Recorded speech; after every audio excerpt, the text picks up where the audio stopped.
এই মুহূৰ্তে জনাইছো এটা ব্ৰেকিং নিউজ। নগাঁও কঠিয়াতলীৰ বিভিন্ন প্ৰান্তত ধুমুহাৰ তাণ্ডৱ। ধুমুহাৰ ফলত কঠিয়াতলীত কেইবাখনো ব্যৱসায় প্ৰতিষ্ঠানৰ বিস্তৰ ক্ষতি।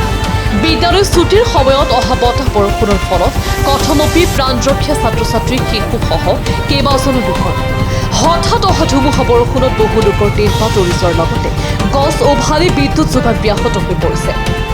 পুনৰবাৰ জনাইছো নগাঁও কঠিয়াতলীৰ বিভিন্ন প্ৰান্তত ধুমুহাৰ তাণ্ডৱ। ধুমুহাৰ ফলত কঠিয়াতলীত কেইবাখনো ব্যৱসায় প্ৰতিষ্ঠানৰ বিস্তৰ ক্ষতি। বিদ্যালয় ছুটিৰ সময়ত অহা বতাহ বৰষুণৰ ফলত কথমপি প্ৰাণ ৰক্ষা ছাত্ৰ ছাত্ৰী শিশুসহ কেইবাজনো লোকৰ হঠাৎ অহা ধুমুহা বৰষুণত বহু লোকৰ টিনপাত উৰি যোৱাৰ লগতে গছ উভালি বিদ্যুৎ যোগান ব্যাহত হৈ পৰিছে।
ধুমুহা বৰষুণ ৰাস্তাৰ মাজত গছ ভাঙি পৰিছে, গাড়ী যাব পৰা নাই। মই নিজে আহি পেলাই কাটি অকণমান ৰাস্তাটো ক্লিয়াৰ কৰি দিছোঁ।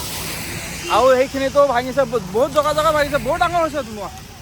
বিৰাট বৰষুণ, একদম বহুত ধুমুহা। এনেকুৱা ধুমুহা আজি হয়তো দেখাও নাই। এইবাৰ হৈছে একে আম গছ চব ভাগি ছিগি চব শেষ, মানে ইমান ধুমুহা।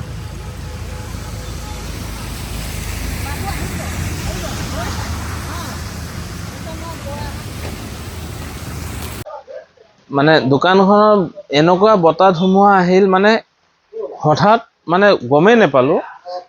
অটো এখন ৰখাই পেলাই অটোখন 3জনমান মানুহ সোমাই, লগত বাচ্চা এটা সোমাই, মানুহটো সোমোৱাৰ লগে লগে টিনখিনি উৰুৱাই লৈ পেলাই বাচ্চাটো যেন বাচিছে, সেইটোৱে মানে বহুত ডাঙৰ কথা। মোৰ দোকানৰ ভিতৰত মানে গাড়ীখনৰ পৰা নামি আহি মানে বাচ্চাটোক বচাবলৈ আনোতে, ধুমুহা বতাহে মানে বচাব আনোতেই মানে ভিতৰত গৈ পেলাই সেই ছাইডত গৈ পেলাই এই ছাইডত গৈ পেলাই সেই চুকটোত গৈ পেলাই বাচিছে। মানে বাচ্চাটো মাথাতে পৰিব ধৰিছিলে এই চিলিঙি।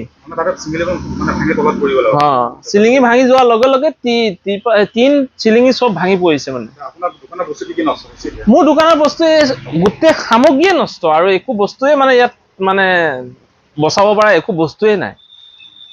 টায়াৰ কেইটা আছে সেইটো শুকাই যাব, এনে সামগ্ৰী মেচিন জাতীয় বস্তু গোটেই পানীত বৰবাদ, চব বৰবাদ।